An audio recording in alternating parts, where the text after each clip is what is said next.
Kalian yang penyesat karena mengambil kitabnya orang lain, terjemahannya yang kalian gunakan untuk melegalkan ajaran Romawi kuno, yaitu penyembah kepada dewa-dewa. Kan bahasa Arab, diartikan ke Indonesia. Gitu loh. Coba kasih saya bukti. Di mana saya harus baca bahwa kitab Taurat itu untuk non-Yahudi? Salam satu Tuhan.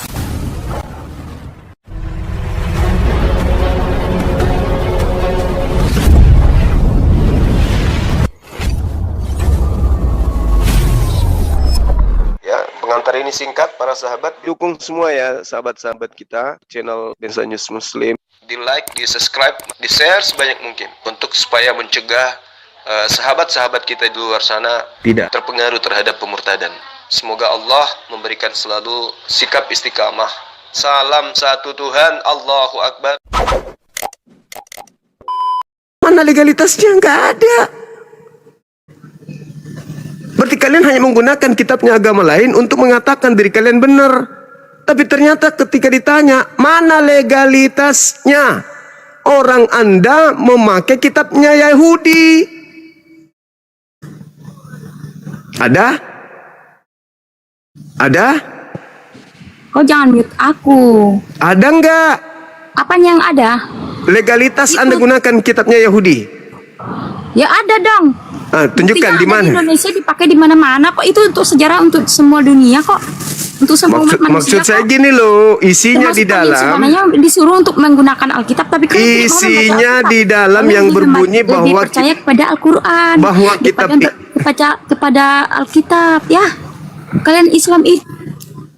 Jangan gitu dong, jangan mau ribut. Ini kita mau mencari data di mana tertulis di kitab ini. Kalau kitab ini untuk orang-orang non-Yahudi, gitu loh Mbak. Jangan ngamuk. Jangan marah-marah. Taurat tidak bisa dipisahkan dari Injil. Kalau aku naik, aku di-mute. Untuk apa aku naik? Di mana tertulis itu? Di mana? Aku di-mute ya. Di mana tertulis? Moderatormu itu hebat-hebat, tukang mute ya. Di mana tertulis, Mbak? Di mana tertulis? Kalau kitabnya Yahudi itu untuk kalian, di mana tertulis? Nah itu untuk semua umat manusia. Di mana tertulis? Di mana? Di mana tertulis? Di mana tertulis? Ya di situ kan ada kenaikan Yesus itu dikatakan. Itu kenaikan Yesus yang saya tanya Taurat. Kok kenaikan semua Yesus? Umat manusia itu untuk semua umat manusia. Yang saya tanya Taurat, Taurat itu Kejadian. Diperintahkan Yesus. Yang saya tanya Taurat. Kepada rasul-rasulnya untuk disebarkan ke seluruh dunia. Yang saya tidak tanya itu, yang saya tanya Taurat. Umat manusia, kalian yang botol nggak paham. Yang saya tanya Taurat kalian lebih itu. percaya kepada Nabi yang keluar dari gua Hira. Ya. Itu kan menghujat. Padahal saya tidak menghujat. Kan ada di Al-Quran. Saya cuma bertanya padahal kenapa kepanasan? Kita cuma bertanya. Kenapa kepanasan? Pertanyaan saya sederhana loh padahal. Apa coba legalitasnya? Apa hubungannya? Apa hubungannya? Orang Kristen menggunakan kitabnya Yahudi. Itu aja pertanyaanku. Iya, selamat malam Bang. Iya, malam. Boleh buka kameranya sih. Ini Bang, apa namanya? Karena saya sering dengar pertanyaan Bang Zuma bahwa Kristen itu mencuri kitab-kitab Yahudi atau menyalin begitu. Saya minta Bang buktinya, di mana ada data mungkin yang bisa ditunjukkan kalau Kristen itu menyalin atau tidak memiliki legalitas yang jelas begitu. Ini buktinya? Menyalin atau mencuri begitu. Ini buktinya? Karena begini Bang, karena begini, sebelum Bang Zuma pun menjadi seorang apologet, dari dulu Kristen itu selalu menggunakan kitab yang sama meskipun beberapa kali direvisi. Enggak. Itu hak kalian menggunakan. Itu hak kalian setelah kalian merevisi. Yang saya tanya ini masalahnya begini bang. Secara intelektual, mana legalitasnya kitab Taurat untuk kalian? Ini kan untuk Yahudi. Kalian bukan Yahudi. Sederhana kan? Di mana Nabi Musa menerima wahyu, di mana wahyu itu nantinya akan diberikan kepada bangsa lain. Ada nggak tertulis di dalam kitab Taurat? Meskipun sudah terjemahan loh, ada nggak? Justru yang tertulis, hukum yang datang kepada Musa itu adalah hak milik kepunyaan Bani Yakub. Ulangan 33 nomor 4. Nah, kalian Bani apa? Bani Yakub? Kan bukan. Ini hak milik kepunyaan Bani Yakub. Kalau ini kepunyaan Bani Yakub, Anda bukan Bani Yakub, Anda pakai, apa itu namanya? Saya punya HP, milik saya. Tapi Anda ambil, Anda klaim ini punya Anda, itu apa namanya? Apa namanya itu, Bang? Oh iya bang, berarti kaum Muhammad juga Bani Yakub ya? Karena kan kemarin-kemarin ada teman-teman Muslim yang mengaku kalau Muhammad itu ada di Taurat juga. Berarti semua Bani Yakub ya, begitu ya? Saudara, ada buku di Amerika bercerita tentang Soekarno. Itu hanya menulis orang yang ada di Indonesia. Presiden pertamanya Indonesia, bukan berarti mereka mengklaim bahwa Indonesia ini punya dia. Al-Quran hanya menceritakan tentang Taurat yang diwahyukan oleh Tuhan pencipta langit dan bumi kepada Nabi Musa.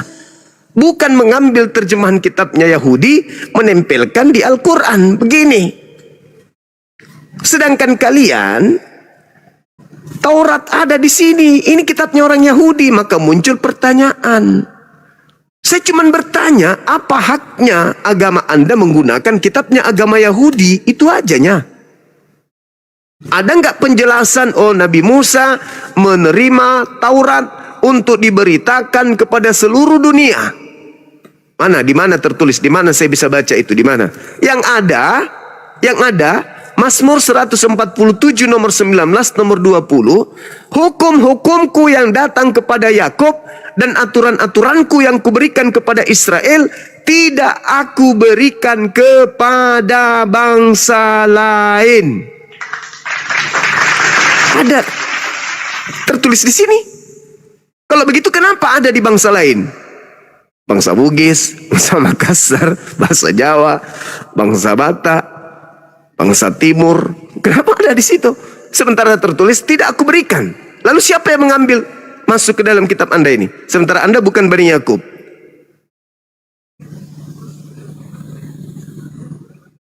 Kalau Anda silakan. Bagaimana caranya bukan Bani Yakub bang? Sedangkan kita semua ini keturunan Abraham. Atemia. Abraham Iya, itu Yakub itu siapa? Abraham itu memiliki dua anak. Ismail. Iya, Yakub itu tidak. Saya tanya, Yakub itu siapa bang? Anaknya Ishak. Cucunya Abraham. Terus Ishak itu siapa? Aduh. Ishak itu siapanya Abraham? Anaknya, cucunya Abraham. Anaknya Abraham, sorry. Terus turunlah Musa. Berarti Abraham. Turunlah Musa. Abraham itu apa? Abraham itu apa? Bani apa? Abraham kok Bani? Abraham. Maksudnya Abraham itu, iya, maksudnya kan masih seketurunan bang. Loh, ini hukum Taurat yang kita bahas, Cak Ayu. Hukum Taurat ini adalah milik kepunyaan Bani Yakub. Iya, betul. Yakub memiliki 12 anak. Sedangkan Anda dari orang mana? Anda orang mana?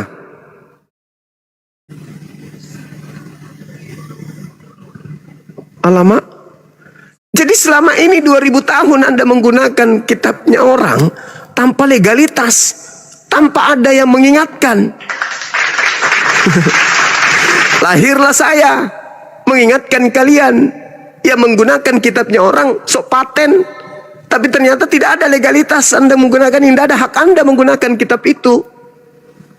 Ada nggak haknya? Tertulis di mana? Firmanku yang datang kepada Musa aku berikan kepada Bani Romawi. Ada? Nggak ada. Yeremia 31 nomor 31 sampai 33. Aku akan mengadakan perjanjian baru dengan Bani Israel dan Bani Yehuda. Yaitu, aku akan menanamkan, aku akan berkata, menyimpan perkataanku di setiap batin mereka. Mereka siapa? Bani Israel, Bani Yehuda. Lah Kristen ini Bani apa? Maka muncul pertanyaan, saudara. Kenapa muncul itu pertanyaan? Karena kalau saya berdiskusi dengan orang Kristen, di dalam kitab kami, di dalam kitab Kejadian, di dalam Keluaran, sejak kapan itu kitab kalian?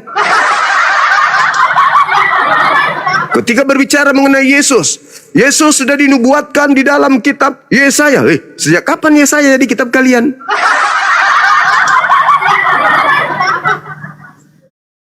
Ayo, kalian membawa-bawa orang-orang Yahudi, seakan-akan kalian itu adalah pelanjut tongkat estafet dari mereka orang Yahudi.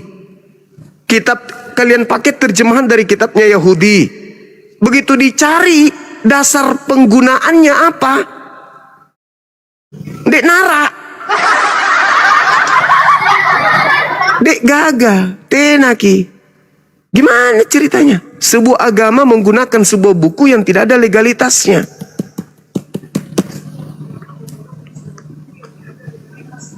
Ayo, gimana dong? Anda punya agama, punya kitab suci. Kalau ini kitab suci ini diwahyukan untuk alam semesta, ditujukan kepada seluruh umat manusia, termasuk Anda. Kenapa Anda disebut kafir? Karena kitab ini diwahyukan ke bumi dari langit untuk Anda, tapi Anda tidak mau terima. Berarti Anda disebut kafir. Apa itu? Anda menutup diri dari kitab ini. Ada sebuah kitab yang diberikan untuk Anda tidak terima. Ada kitab yang bukan untuk Anda terima. Kan lucu. Al-Quran ini untuk seluruh manusia. Ya ayuhan nas, wahai seluruh manusia. Inni rasulullahi ilaikum jami'a. Aku ini adalah utusan Tuhan untuk kepada kalian semua. Ada dalilnya. Berarti kitab ini untuk Anda. Anda menolaknya. Anda lebih suka ini. Padahal ini kitabnya orang. Ini kitabnya orang ini. Yahudi punya ini. Kecuali yang perjanjian baru. Itu untuk kalian memang. Yang diambil dari penulis-penulis setelah diadakan seleksi, lolos 4. Dengan surat 13 dari Paulus. Kisah para Rasul juga. Dengan Petrus. Iya Bang. Jadi Gitu. berarti kedatangan Yesus yang waktu pertama kali, firman itu tidak berguna ya, yang dia bilang, aku bukan datang untuk meniadakan hukum Taurat, melainkan untuk menggenapinya. Itu tidak berguna apa gimana itu Bang? Taurat dulu Anda bahas. Taurat ini untuk siapa? Iya, ini kan yang dibahas keterkaitan Taurat Iya. dengan Kristen. Oke, Betul. Taurat itu untuk siapa, Bang? Ini Taurat nih. Ya mungkin masih sedikit agak ori karena dia Ibrani. Nih. Ini kitab untuk siapa ini? Ini Ibrani nih. Ini kitab untuk siapa? Kutanya dulu saudara. Ini kitab untuk siapa? Untuk kita atau untuk Yahudi? Iya. Halo. Iya, begini Bang, Halo, Bang memang Juma, untuk selamat Yahudi, malam. iya betul. Untuk Yahudi, bukan untuk kita. Halo Bang Juma. Pertanyaannya kenapa ada di agama Anda? Ya, silakan Bang. Izin Bang Juma. Silakan. Ya. Jadi dari tadi saya simak Bang Juma ini topiknya dan poinnya hanya mengenai hubungan Taurat dengan Kristen, oke? Yes. Saya tidak akan terseret dengan asumsi maupun narasi-narasi Bang Juma karena saya kontekstual saja kepada pertanyaanmu. Maka untuk menjawab itu saya akan buka firman Tuhan, bukan firman saya. Buka sekarang Roma 10:4.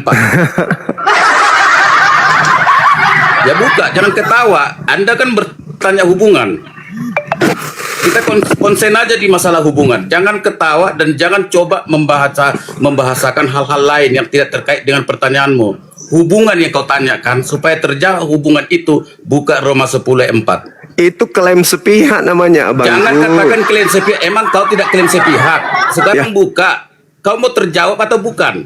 Mau terjawab atau bukan? Kalau kau nggak mau membuka, berarti kau nggak gentle. Abangku, itu klaim sepihak. Jangan katakan klaim Jangan sepihak. satu Saya nggak data, ada Abang. sepihak. Jangan satu data Anda tunjukkan. Ini satu kitab nih Enggak. masuk di agama Anda sekarang ini. gini, kau tadi mempertanyakan kepada kami sebagai umat Kristen kan soal Iya. hubungan. Nah, Ih, sekarang hubungan itu, nanti hubungan kalau saya, Taurat, kalau aku pribadi hubungan yang Taurat dulu, dengan kalau Kristen aku itu yang apa? jawab secara kalau aku yang mengembangkan itu secara teologis, kau akan Iya. KO. Jadi aku nggak mau jawab pakai teologisku. Sekarang jawab buka aja sendiri Roma 10 ayat 4. Bacakan. Saudara, sekali lagi saya katakan kepada Berarti kan nggak saudara. berani. Nggak berani kan? Nggak berani Kenapa kau saya kan? kenapa saya tidak berani? Nggak berani. Udah buka sekarang kalau berani. Jadi gini saudara, yang dimaksud di situ adalah Kristus sebagai penggenapan hukum Taurat kan? Kristus sebagai penggenapan hukum Taurat. Kristus sebagai penggenapan hukum Taurat untuk orang-orang yang percaya, betul? Betul nggak? Buka ini ya, buka mulutnya.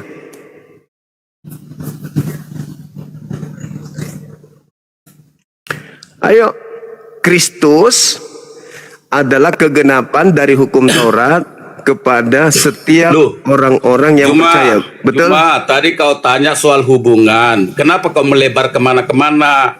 Anda suruh saya Karena hubungan baca. itu akan saya jawab melalui firman Tuhan di Roma 10 ayat 4. Kau baca sekarang. Aku nggak Ya. mau berasumsi banyak panjang lebar sepertimu. Saya sudah membacakan kepada saudara. Ya udah baca sekarang biar didengar 10.000,3 ini. Karena Kau baca kegenapan. Roma 10 ayat 3 itu jelas Oh, hubungan 3. Quran, 3 lagi. apa?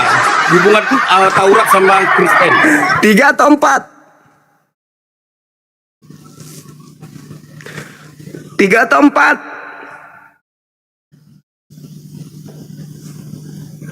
Malu dia. Malu. Malu ya? Malu ya bang? Malu ya? Aduh abangku ini. Gimana bangku? Hei, buka mulutnya bang.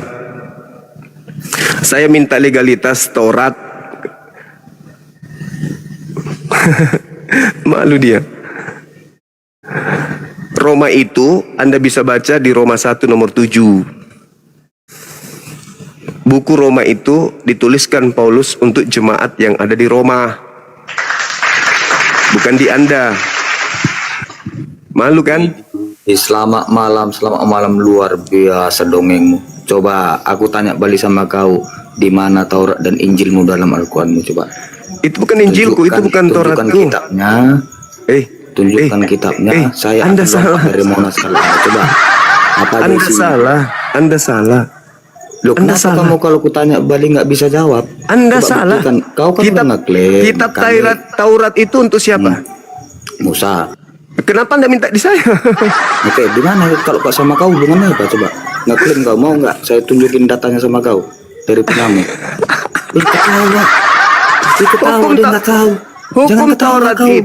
hukum Taurat itu untuk Bani Israel. Kenapa kau minta di saya? Dibalikkan lagi. Saya yang harus menunjukkan.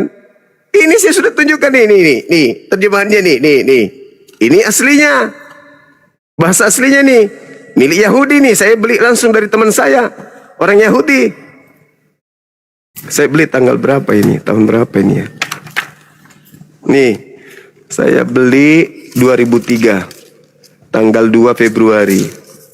Ibrani. ini yang pernah bikin mencret siapa RK. Dia pikir saya nggak bisa baca. Ingat gak teman-teman? Gitu. Ya. Jadi kalau Anda minta saya menunjukkan Taurat, saya bukan Kristen. Kalau Kristen, ya paman, mana kitab Taurat itu? Langsung ditunjukkan. Ini. Padahal hanya terjemahan dari Septuaginta. Parah memang, parah. Oke, di tengah-tengah kita ada beruang, Mr. Dar. Bisa buka kameranya, Bang? Halo. Selamat Bang Malam. Siap. Buka kamera, Bang. Biar lebih afdal kita diskusi. Tidak perlu ada hujatan. Kita diskusi ringan aja. Silakan buka kamera. Ayo, Bang. Semangat abangku. Nah, gitu dong. Siap. Oke. Salam kenal dari saya, Saudara Mr. Dar. Ya, salam kenal Bang Juma. Siap, siap. Tadi ada beberapa narasi yang kami bangun dari teman-teman sebelum saudara terkait dengan hukum Taurat atau kitab Taurat yang spesial untuk Bani Yakub melalui Nabi Musa. Pertanyaan saya, hubungannya dengan Kristen kitab itu apa?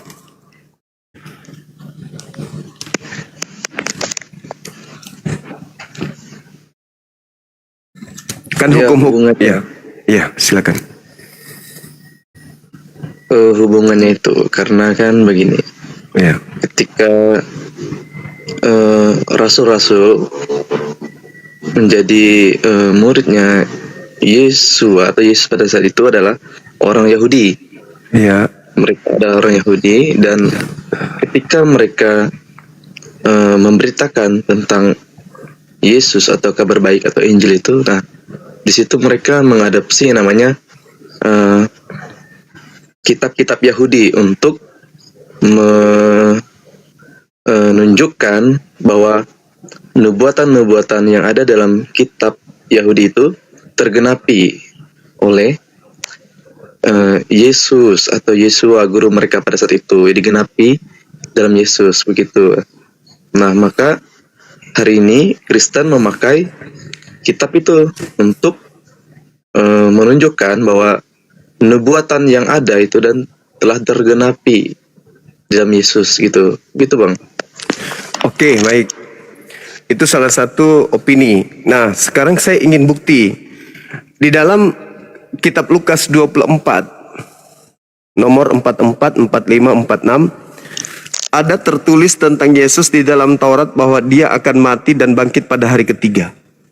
Nah, bisa tidak Anda tunjukkan di dalam Taurat ini, di mana ada dituliskan di Taurat mati dan bangkit pada hari ketiga? Karena kalau tidak ada, berarti orang Makassar bilang piti kana-kanai, asal-asal comot. Di mana di Taurat dikatakan Mesias akan mati dan bangkit pada hari ketiga, sesuai dengan catatan Lukas. Lukas 24, 44, 45, 46. Coba saya lihat dulu ya Bang ya. Silakan.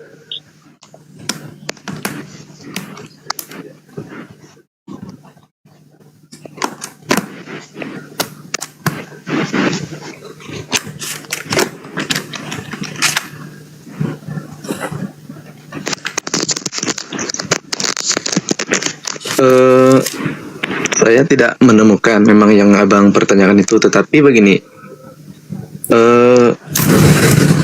Yesus sendiri berkata seperti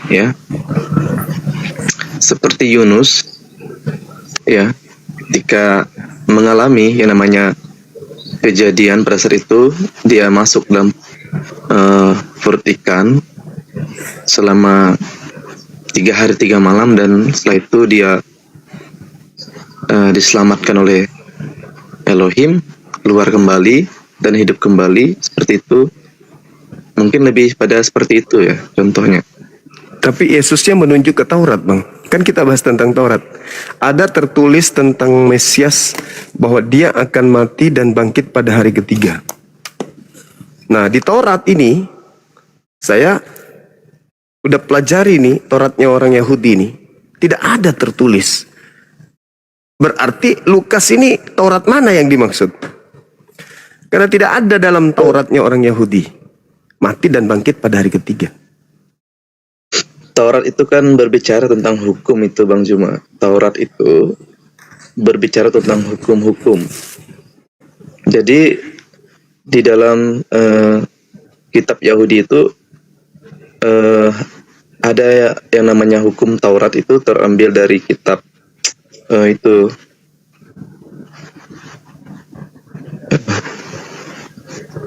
kitab apa itu Bang ya, lupa saya. Di situ menjelaskan tentang hukum-hukum yang mengikat kepada bangsa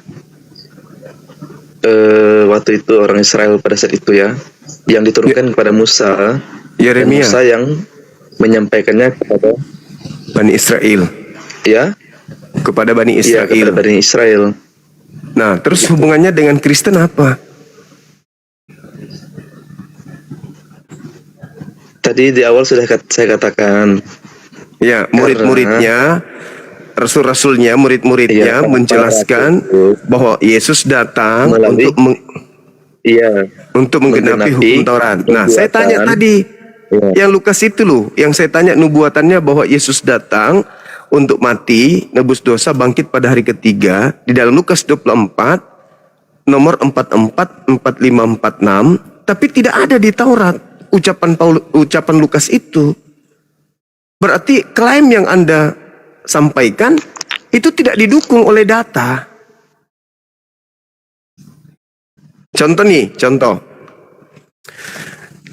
Kita lihat di dalam Galatia 3 nomor 13.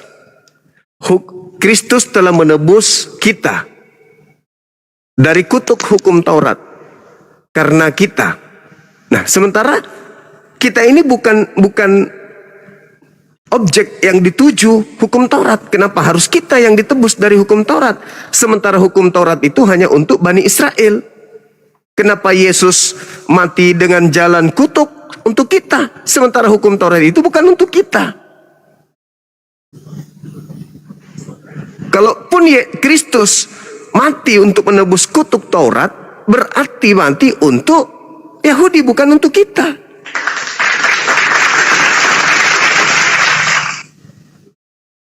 Sekarang gini aja bang, hukum Taurat itu menurut abang untuk siapa? Sebab begini ya bang, kalau kita kembali kepada ini, dasar ini, kenapa dasar kita adalah dari orang Yahudi atau Israel? Karena kan pada dasarnya kita diperkenalkan ya oleh bangsa Israel, di mana melalui Bapak Abraham atau Ibrahim itu ya, yang memperkenalkan Tuhan. Karena di dunia ini kan banyak sekali Tuhan ya, bangsa-bangsa lain pun memiliki Tuhannya masing-masing ya. Kalau kita membaca dari kitab Perjanjian Lama itu, kalau abang kan biasa membaca itu kan, pasti tahu ada namanya istilahnya ilah-ilah. Kalau kita membaca di situ kan, sesembahan di luar Israel, gitu bang. Iya, jadi gini ya saudara. Nah, dari situ kita lanjut. melihat bahwa Iya. apakah imannya abang sekarang, karena sekarang sebagai orang Islam, Muslim, mengimani kepada Tuhannya Bani Israel atau tidak?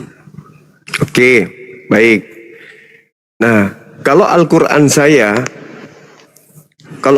saya jelas menceritakan tentang Tuhannya Abraham, Ishak dan Yakub, Tuhannya Ibrahim, Tuhannya Ismail, Ishak, Yakub, Musa, Daud, Sulaiman, Salomo, dan juga Isa Al-Masih. Itu Tuhan yang kami sembah. Bedanya, ketika kitab suci kami bercerita tentang nabi-nabi tersebut, cerita itu diwahyukan kepada nabi kami, Nabi Muhammad. Kami tidak mengambil kitabnya agama lain untuk kami imani, tapi kitab kami sendiri yang menceritakan tentang hal-hal yang terjadi terhadap umat terdahulu. Bedanya dengan Kristen, Perjanjian Lama milik Yahudi. Yang menggunakan kitab itu adalah penganut ajaran politeisme, yaitu orang Roma. Mereka menyembah dewa Zeus, mereka menyembah kemudian Padar, mereka menyembah kemudian Zeus, Deus, dan seterusnya. Jadi Perjanjian Lama ini nanti yang dalam bahasa Ibrani tertulis Elohim, itu ketika mereka terjemahkan berubah menjadi Theos, dewanya orang Roma. Jadi dewa yang disembah oleh orang-orang Roma, dipelopori oleh Kekaisaran Romawi saat itu sebelum menjadi agama resmi Katoliknya, itu mereka ganti semuanya dengan menggunakan kitabnya orang Yahudi sebagai terjemahan. Sebagai Bapak nanti ini dicocokkan dengan Perjanjian Baru, maka muncullah istilah Bapa, Anak, dan Roh Kudus. Sama seperti kepercayaan mereka. Bagaimana Zeus Father, kemudian mereka mengajarkan tentang Deus, Theos, Zeus, Hercules, Attis. Itu dewa-dewa mereka tuh. Diambillah terjemahan kitabnya Yahudi ini untuk kemudian melegalkan penyembahan terhadap dewa-dewa mereka dan digabungkan menjadi dengan perjanjian baru yang sepadan dengan pengajaran bahwa dewa nusul menjadi manusia. Mereka ganti Bapa turun menjadi Yesus, dikawinkanlah, jadilah satu kitab. Ya, jadi ketika Anda berbicara apakah orang Islam menyembah Tuhannya Abraham, jelas Anda baca Al-Quran surah Al-Baqarah ayat 130 sampai seterusnya. Nah, sedangkan pertanyaan saya juga, apakah orang Kristen menyembah Tuhannya Abraham? Tidak. Karena orang Kristen menyembah yang namanya Kristus. Anda boleh baca di dalam Filipi 2 nomor 6, nomor 7, nomor 8. Theos, dewanya orang Romawi, tidak mempertahankan keteosannya, melainkan mengosongkan diri, lalu mengambil rupa hamba, lalu taat menjadi manusia, bahkan taat sampai mati di atas tiang salib. Nah, sedangkan Tuhannya orang Yahudi Elohim, ini, kitab ini, tidak pernah Tuhan mereka mengosongkan diri. Tidak pernah Tuhan mereka mengosongkan diri lalu menjadi manusia. Nggak pernah. Bahkan di sini dituliskan, bahkan ada di dalam terjemahan ini, bilangan 23 nomor 19. Elohim bukan manusia dan bukan anak manusia. Hosea 9 nomor 11. Pencipta Elohim, Elohim sang pencipta, bukan manusia. Sedangkan Theos adalah manusia. Saya bertanya lagi. Berbeda, sangat berbeda. Tadi kan Bang Zuma menyebut bahwa Tuhannya Bani Israel yang disebut Elohim. Apakah Elohim itu nama sejati Tuhan atau dari Bani Israel itu, atau itu hanya gelar? Itu gelar, bagaimana, coba? Itu gelar. Itu juga gelarnya Nabi Musa. Gelar. Anda boleh lihat di dalam Keluaran 7 nomor 1. Elohim itu juga gelarnya Nabi Musa. Oke, betul. Jadi, lalu siapa nama itu Tuhannya Musa? Tuhannya Musa setelah Siapa menyatakan namanya? diri, setelah Kalau Elohim menyatakan, kan gelar. iya, Tuhan pencipta langit dan bumi sebelum menyatakan diri kepada Nabi Muhammad itu tidak menyatakan nama yang sesungguhnya kepada mereka. Tuhan hanya menyatakan gelar, sifat kepada Bani Israel.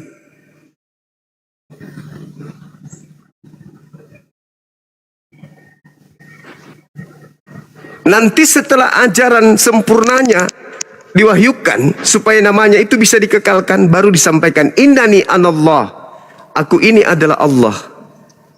Dulu kepada Nabi Musa, kepada Abraham hanya menyatakan sifat, aku adalah Tuhan.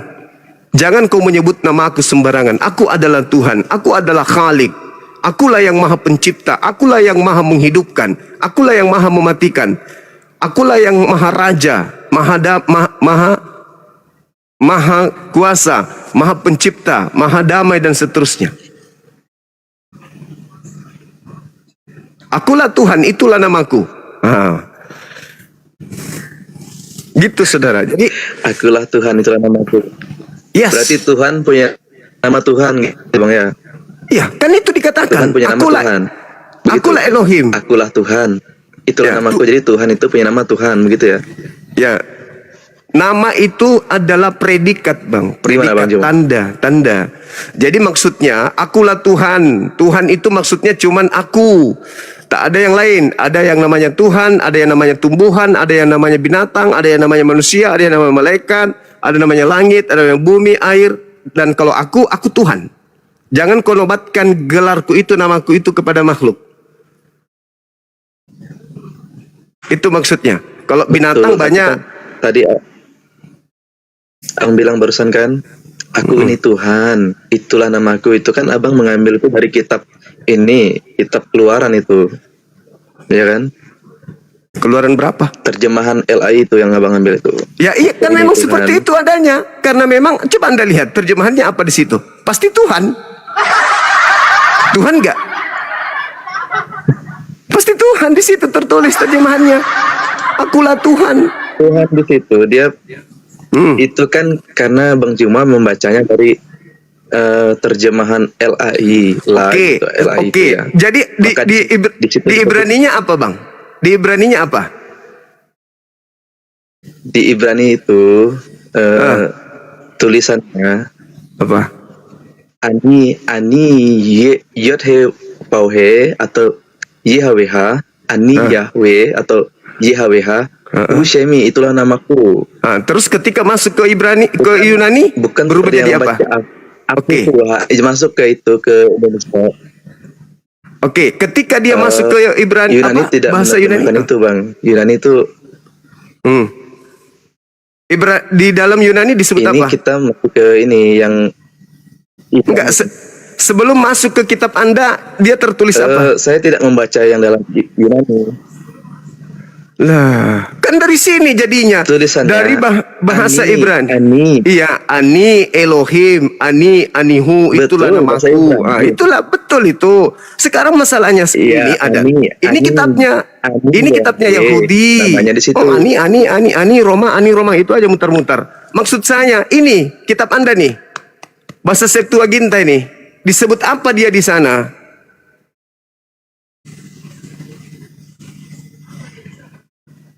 Di situ kan kalau kita melihat dari tulisan atau bahasa Yunani memang di situ mengalami perubahan. Kenapa Tetapi, bisa?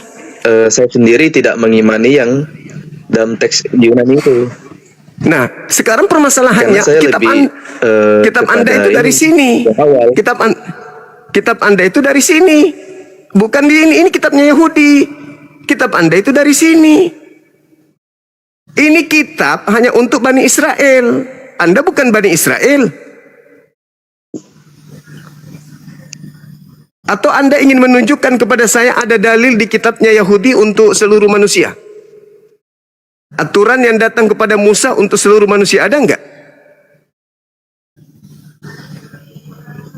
Enggak ada. Nanti setelah Kalau diterjemahkan. untuk seluruh manusia, Enggak ada kan? Enggak ada. Makanya Kristen kenapa pakai? tetapi kalau kita melihat itu Bang, hukum Taurat yang 10 hukum itu mengikat pada setiap orang yang percaya di situ. Di mana tertulis bahwa yang lainnya 10 bahwa hukum ya- itu. yang Kalau lainnya kita itu melihat, kan tidak ada ya. tertulis hanya untuk ini satu kaum kan. Mana ada? Yeremia 31, nomor 31 sampai nomor 33 itu hanya untuk Bani Israel dan Bani Yehuda.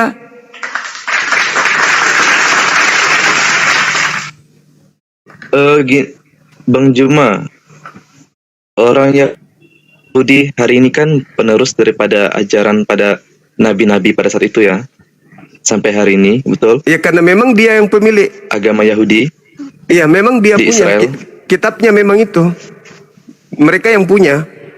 Betul? Apakah masih menjadi penerus pada ajaran nabi-nabi zaman dahulu? Mereka masih menggunakan kitab mereka. Ini kitab ini nih yang mereka pakai. Karena mereka memang punya hak. Oke. Kristen yang masalah ini mereka Kristen. punya hak karena mereka adalah keturunan. Kristennya haknya di mana Kristen? Mereka adalah keturunan dan mereka adalah Bani Israel itu sendiri. Dan kan abang membaca itu, apakah yang abang pegang itu dalam bahasa asli Ibrani atau terjemahan tadi yang kitabnya Ibrani. Yahudi itu? Ini Ibrani. Ibrani. Ya, ini Coba kitabnya Yahudi.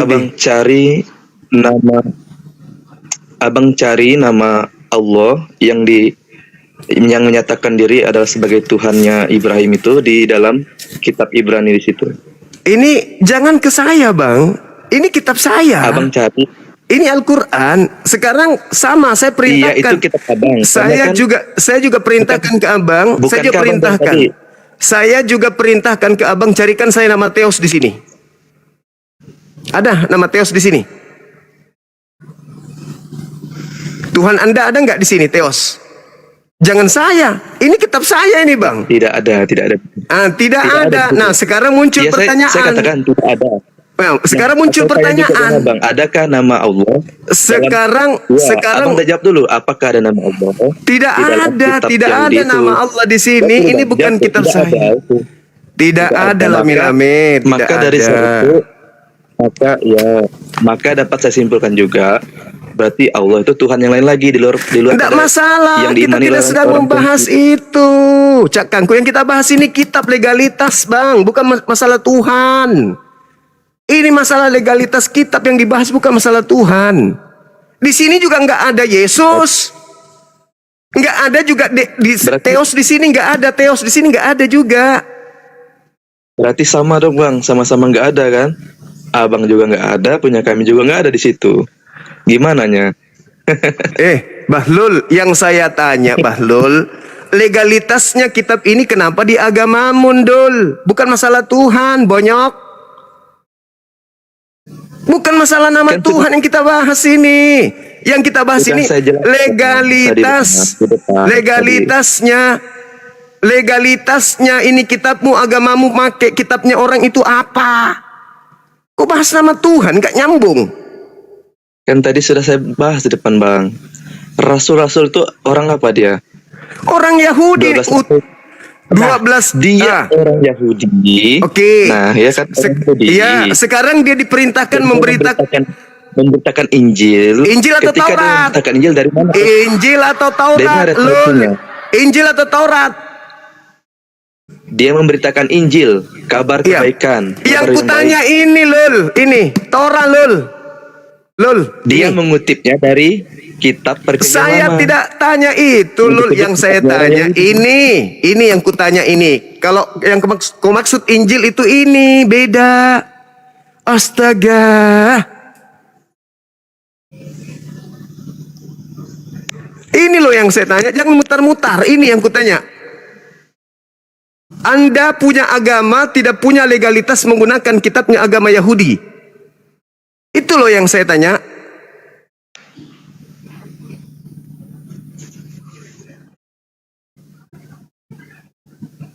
Bukan masalah yang lain. Apa haknya orang Kristen menggunakan kitabnya orang Yahudi? Anda mengatakan tadi, karena murid-murid Yesus itu orang Yahudi. Oke, anggap saja Injil yang diminta diberitakan itu Lukas, Markus, padahal kan bukan itu. Yesus tidak mengenal buku-buku ini. Injil Markus, Injil Lukas, itu kan bukan ajaran Yesus. Ya kan? Nah, saya tanya, Anda mengatakan karena murid Yesus itu adalah orang Yahudi. Oke, mari kita ambil satu. Lukas 24, nomor 44, 45, 46. Yesus berkata, ada tertulis tentang aku di dalam Taurat, bahwa aku akan mati dan bangkit pada hari ketiga. Mana di Taurat? Mana di Taurat? Gak ada. Gak nyambung kan? Nah, hanya supaya dianggap bahwa punya legalitas, maka disebutlah Taurat. Padahal gak ada di Taurat.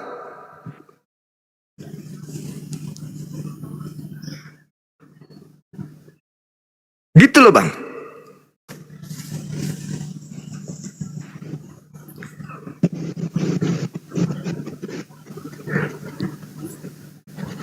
Makanya yang saya tanya, kalau tidak ada legalitasnya dari Torah ini kepada non-Yahudi, berarti agama Anda menggunakan terjemahan kitabnya Yahudi secara ilegal. Kan gitu.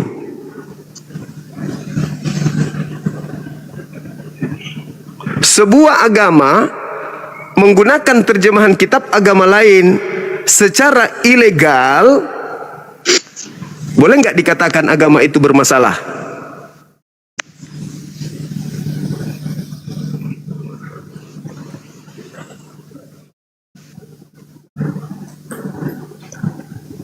Ya itu haknya abang menganggap itu bermasalah atau tidak.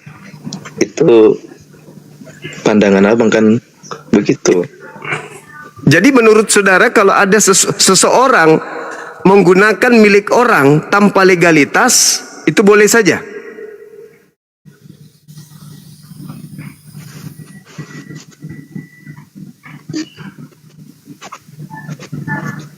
Kan sudah tertulis, Kan sudah saya abang. bilang tadi, itu pandangan pandangannya abang, kalau menganggap itu melanggar, yaitu sah-sah saja. Tetapi dalam iman Kristen ya, perjanjian lama maupun perjanjian baru itu tidak bisa terlepaskan.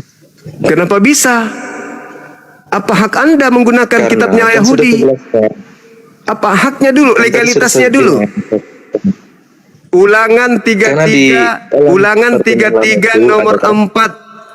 Hukum yang datang kepada Musa adalah milik kepunyaan Bani Yakub. Di situ kan berbicara tentang nubuatan, atau bahasa Indonesia itu ramalan tentang kedatangan Mesias. Itu bang. Hukum Taurat itu milik hak kepunyaan Bani Yakub, bukan Yesus yang dibahas. Kalau memang berbicara tentang hukum Taurat, yaitu memang untuk Bani Israel, Bani Yakub Nah. itu. Iya. Tetapi kalau berbicara tentang perjanjian kitab perjanjian lama, maka itu berbicara menurut tentang nubuatan juga di situ bang, tentang ramalan akan kedatangan Mesias yang kami yakini dan kami imani. Kalau di Islam kan tidak mengimani Yesus sebagai Mesias, tetapi hanya sebagai sekarang nabi biasa begitu. Nah, Oke. hanya nabi sekarang Yesus bukan di juru mana? selamat. Di mana nubuatan Yesus untuk seluruh manusia? Nubuatan Yesus untuk seluruh manusia.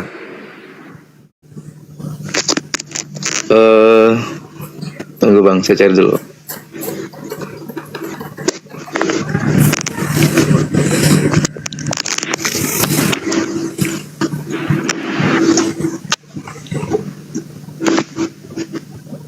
Tunggu dulu bang.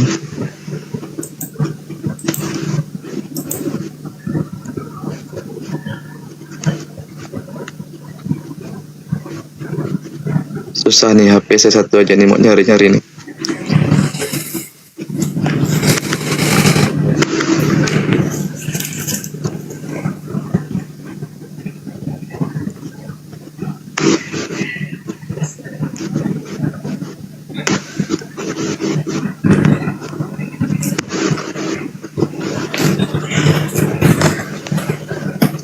Dalam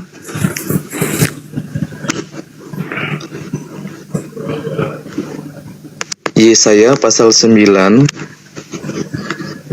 Nomor 6.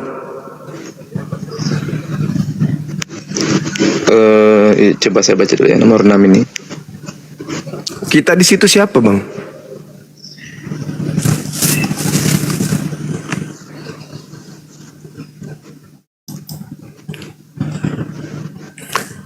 Di situ kan ada kata kita. Kok jadi Kristen Ayat masuk? yang di sini, sebab seorang anak telah lahir bagi kita, seorang putra telah diberikan kepada kita, dan pemerintahan ada di pundaknya, dan namanya disebut ajaib. Ya. Kita di situ siapa? Kok jadi orang Roma masuk di situ ya? Kenapa jadi orang Roma juga ikut masuk ke sana? Kita di situ untuk siapa? Kita di situ siapa, Bang? Kok Anda memasukkan diri Anda ke dalam kitabnya Yahudi?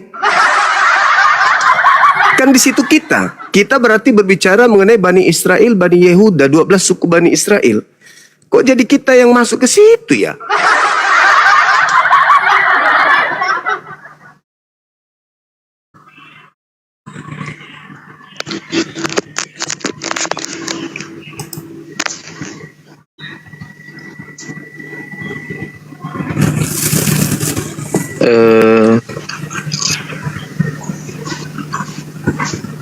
Kita melihat di situ, Bang, dari Yesaya 9 ayat 1 sampai ayat 5 itu, kalau kita membaca di situ berbicara tentang berbicara untuk kedatangan Mesias dan untuk seluruh dunia di situ, Bang.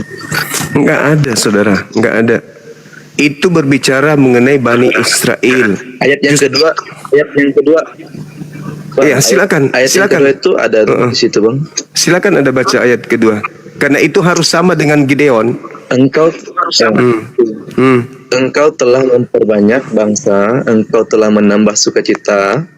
Mereka bersorak di hadapanmu seperti sukacita waktu panen. seperti orang-orang yang bersorak saat mereka membagi harta rampasan. Baca nomor Sebab tiganya. Sebab engkau telah mematahkan kuk bebannya dan gandar dari pundaknya, yaitu Sama. tongkat orang yang menindas kepadanya, seperti pada masa Midian. Midian. Kena di situ. Sekarang Anda paham nggak cerita tentang masa Midian? Bagaimana Bani Israel memiliki seorang juru selamat yang kemudian bisa memenangkan peperangan. Anda paham tidak di situ? Ketika Midian kalah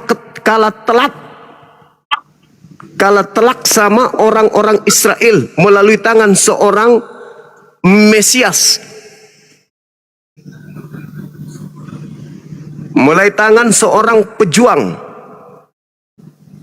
Jadi data nomor 1, nomor 2, nomor 3, nomor 4 sampai nomor 6, anak yang lahir ini, Yulat yang telah lahir ini harus melakukan karya penyelamatan sama yang terjadi ketika mereka dijajah oleh bangsa Midian. Yesus bisa mengusir penjajah Romawi? Enggak, berarti bukan Yesus.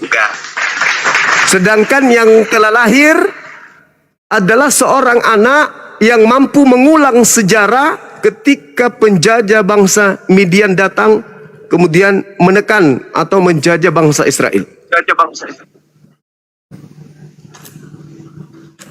Siapa kemudian raja-raja Bani Israel yang mengulang sejarah kemenangan Raja Gideon melawan bangsa Midian? Yesus? Tidak mungkin.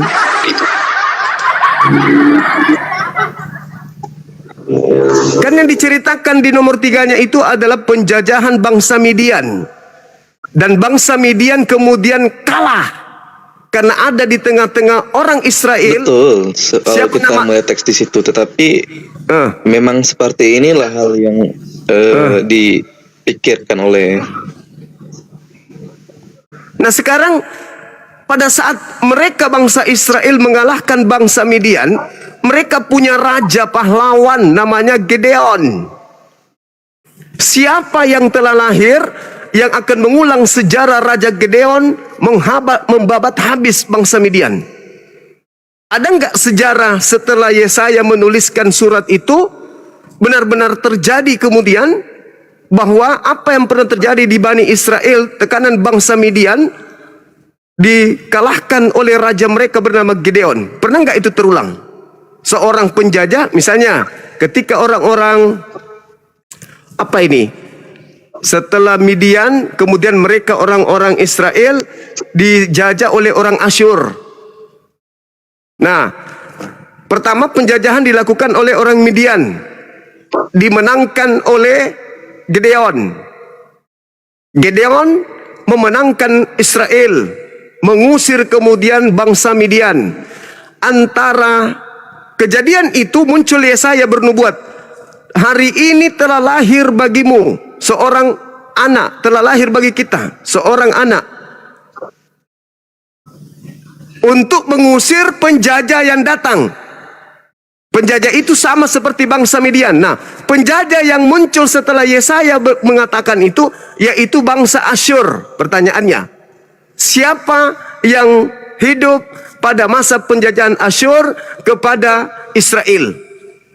Yesuskah?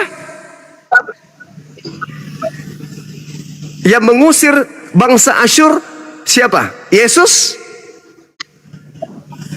Atau ada tokoh satu lagi yang menjadi raja penyelamat Bani Israel dari tekanan penjajah bangsa Asyur?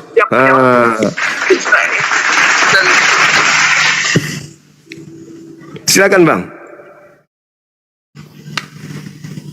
Sama seperti yang dipikirkan oleh Bani Israel, bagaimana bangsa Israel pada saat kedatangan Yesus ke dalam dunia, pemikirannya sama seperti Bang Juma ini.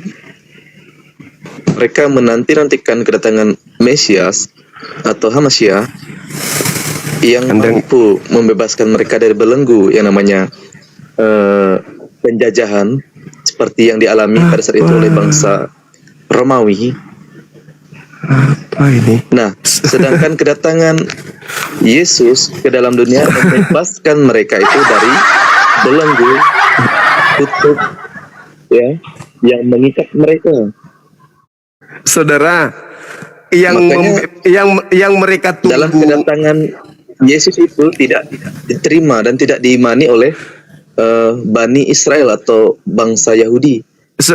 Saudara, Sama seperti yang Bang Zuma yang membebaskan kemudian bangsa Israel Yahudi dari penjajahan Roma itu adalah sahabat nabiku, bukan raja dari Yehuda, bukan Mesias dari Yehuda. Yang mengusir penjajah Romawi dari tanah Palestina itu bukan Mesias. Sedangkan yang mereka tunggu itu adalah seorang Mesias yang membebaskan mereka dari penjajahan bangsa Asyur atau Raja Asyur. Yang dinubuatkan oleh Yesaya di Yesaya 9 nomor 6 itu adalah orang yang mampu mengalahkan tentara Asyur. Sama seperti orang yang mengalahkan tentara Midian. Ketika bangsa Israel dijajah oleh bangsa Midian, tampil seorang tokoh bernama Gideon. Lalu setelah itu bangsa Israel kembali dijajah. Nama penjajahnya itu adalah bangsa Asyur. Nah, siapa yang sama seperti Gideon pada saat itu? Yang sama dengan Gideon pada saat itu adalah Raja Hezekia. Jadi yang diceritakan Yesaya 9 nomor 6 itu Raja Hezekia, bukan Yesus. Terlalu jauh. Yesus ketika datang tidak mengusir penjajah. Yesus malah dieksekusi sama penjajah. Bang, ini ada-ada aja. Jangan Anda menggunakan kitabnya orang Yahudi tanpa Anda belajari, Bang. Aduh, doktrin-doktrin aja nih, dari gereja lagi nih Anda dapatkan itu.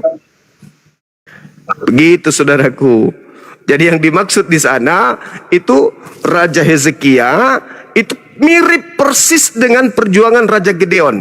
Raja Gideon membebaskan penjajahan Israel, penjajahan daripada daripada Midian.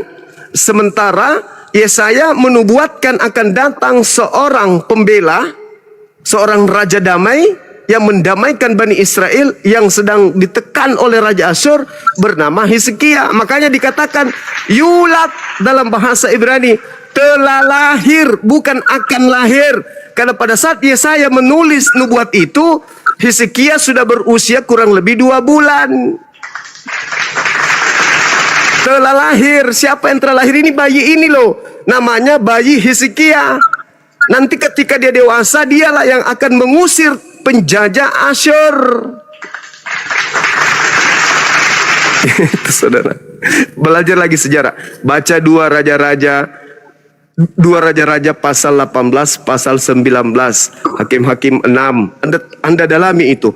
Di situ jelas sekali bahwasanya ada 2. Yang ditunggu pertama Gideon sudah.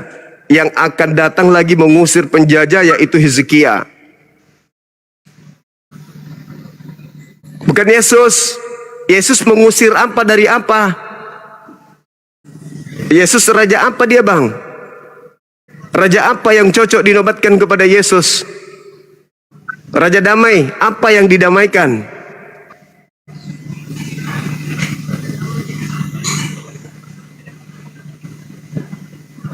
Kan tadi sudah saya sampaikan, cuman kan Bang Juma tidak percaya dan Bang Juma juga menyanggahnya. Jadi untuk apa saya sampaikan lagi? Enggak bisa memang Yesus duduk di situ. Karena itu ratapan Yesaya, nubuat Yesaya adalah penghiburan untuk bangsa Israel pada zaman penjajahan Raja Asyur kepada mereka. Coba gini deh. Anda coba baca Yesaya 1. Anda coba baca Yesaya 1 nomor 1, boleh nggak? Boleh. Silakan.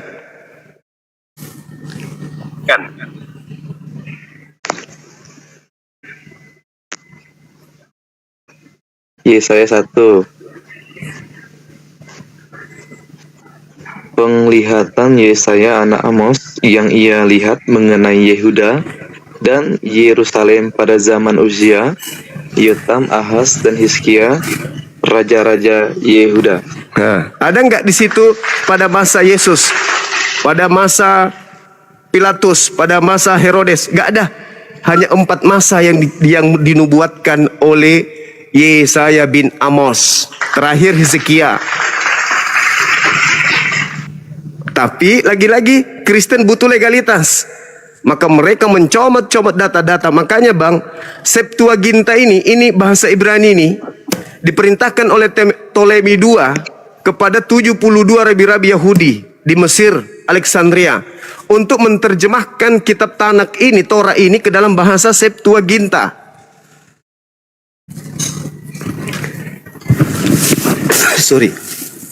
Ke dalam bahasa Septuaginta.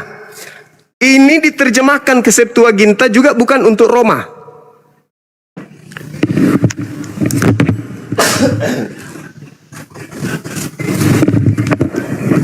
Tapi diterjemahkan untuk orang-orang Yahudi yang tinggal di tengah-tengah Bani asing, yang sudah tidak mengerti bahasa asli Ibrani. Maka Ptolemy sebagai kaisar pada saat itu memberikan perintah kepada rabi-rabi, di tengah-tengah rakyatku ada orang Yahudi, dia tidak bisa lagi membaca kitab Ibrani, tolong kau terjemahkan dalam bahasa Septuaginta. Diterjemahkanlah itu. Berpindahlah buku-buku itu, pindah sampai kepada Roma. Di Roma abad kedua mulai masuk, mulai direvisi, mulai dikoreksi, mulai mengalami evolusi sampai ke abad ketiga. Abad keempat sebisa mungkin mewarnai perjanjian baru. Dikawinkanlah itu, kitab itu. Jadilah ini. Padahal awalnya bukan untuk orang Roma, awalnya untuk kemudian untuk orang-orang Ibrani. Nah, kenapa Anda mengatakan bahwa murid-muridnya Yesus adalah orang Yahudi sehingga mereka mengatakan nubuatan yang ada di situ untuk ini? Tidak, sebenarnya begini. Ini perjanjian lama datang dari barat, turun sampai ke Roma. Ini dari Yehuda. Keluar dari Yehuda, ini dari Mesir, ini dari Israel. Perjanjian baru keluar dari Israel, perjanjian lama datang dari Mesir, Alexandria, turun sampai ketemu dia di abad keempat, dikawinkan begini. Jadilah kitab ini sekarang. Resmilah agama Katolik melepaskan agama politeisme dan menjadikan agama Kristen Katolik sebagai agama resmi pertama kali. Itu. Maka kerajaan merubah kepercayaan dari politeisme, menyembah kepada Hercules, Zeus, menuju kepada Father, Bapa, dan Yesus.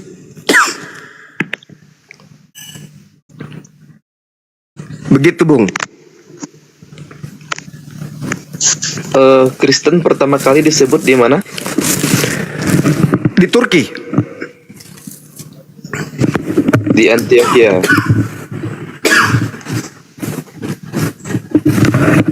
Di Turki, Di Bang. Antioquia. Ya, di Antioquia, Turki. Murid-murid Di Antioquia. Paulus. Iya, Turki lah itu. Di Itu Antioquia. bukan berbicara pada murid Paulus, Bang. Lah, mulai lagi ngaco. Siapa muridnya siapa? Itu berbicara untuk setiap muridnya Yesus yang mengikuti Yesus. Maka disebut Ngaco. termasuklah rasul-rasul persitu, karena kata Kristen adalah ejekan untuk orang-orang yang mengikuti Kristus. Ya, Kristus yang diajarkan Paulus. Paulus kan memang mengajarkan tentang Kristus, Kristus yang datang kepadanya. Makanya dia ketika di Antioquia pisah dengan Barnabas karena ajarannya sudah mulai aneh. Ribut dia dengan Barnabas. Yesus pernah ke Antioquia?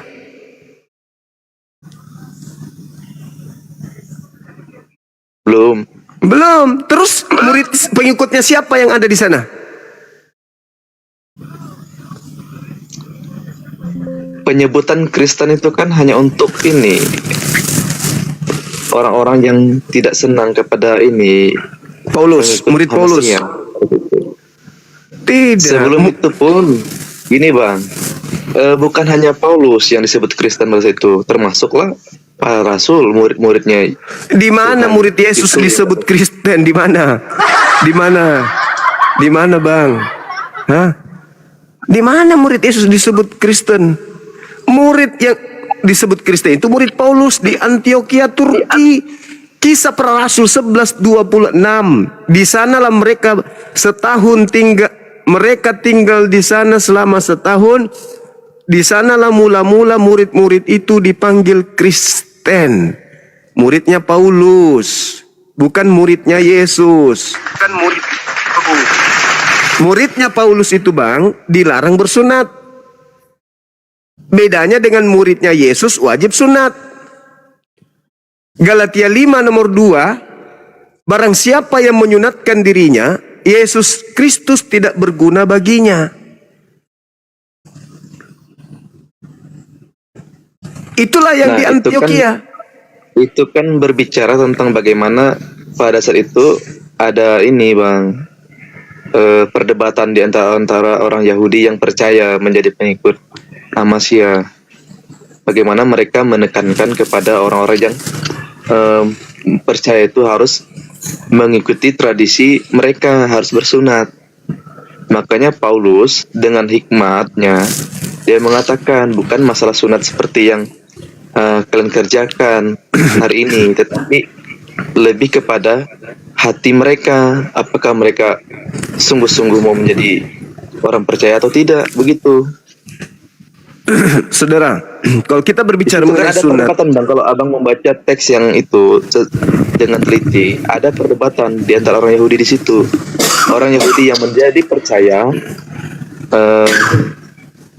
mulai menekan kepada orang-orang yang di luar Yahudi atau bangsa di luar Yahudi untuk mengerjakan seperti yang mereka lakukan, yaitu tentang sunat.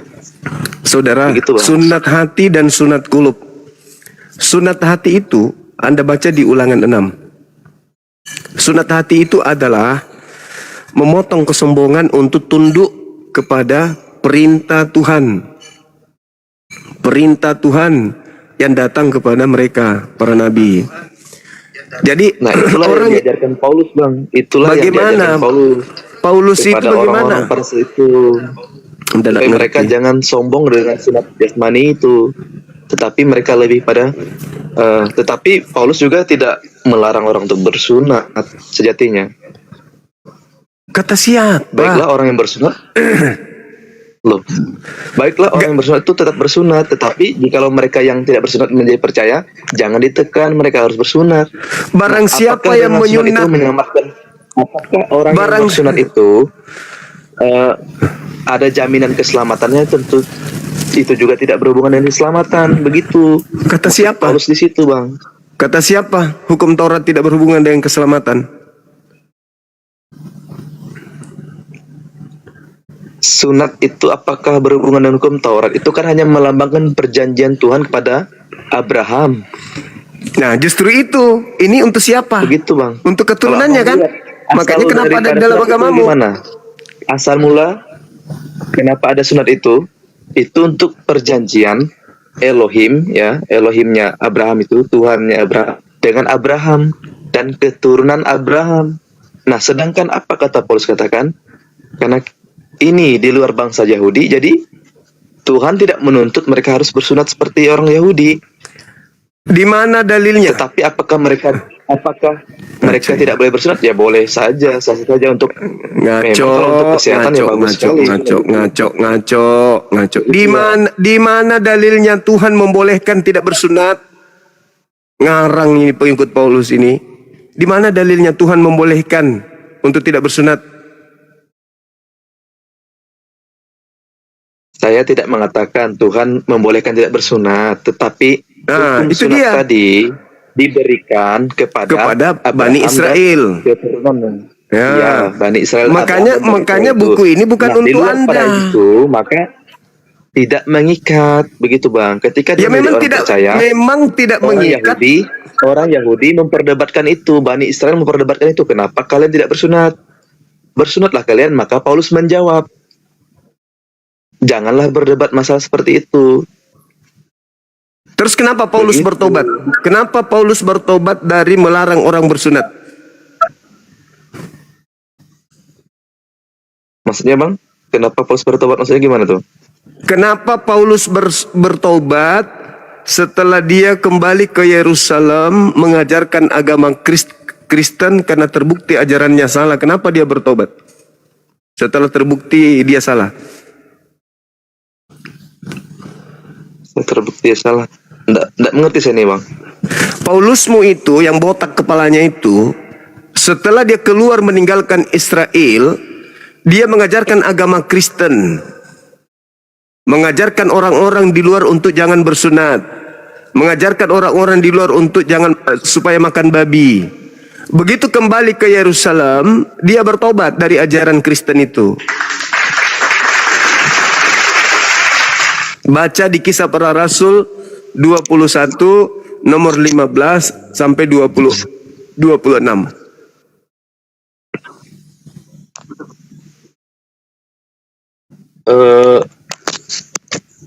Kalau kita melihat juga bagaimana Petrus juga memberitakan Injil itu bukan hanya kepada Bani Israel. Berarti dia sudah sesat itu.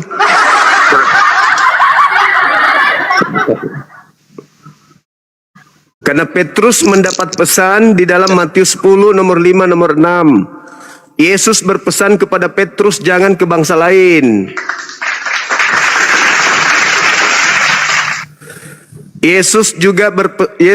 Paulus juga mengatakan Petrus diutus kepada orang-orang bersunat. Aku Paulus diutus kepada orang-orang yang tidak bersunat. Galatia 2 nomor 8. Sedangkan Yesus mengatakan barang siapa yang meniadakan sunat maka dia akan menempati neraka. Matius 5 nomor 19.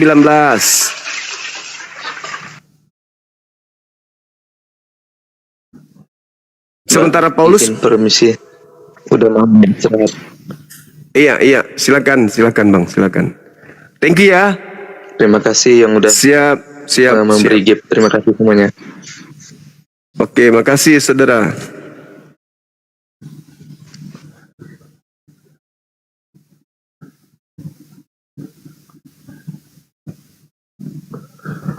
Nggak ada yang bisa diskusi pakai otak.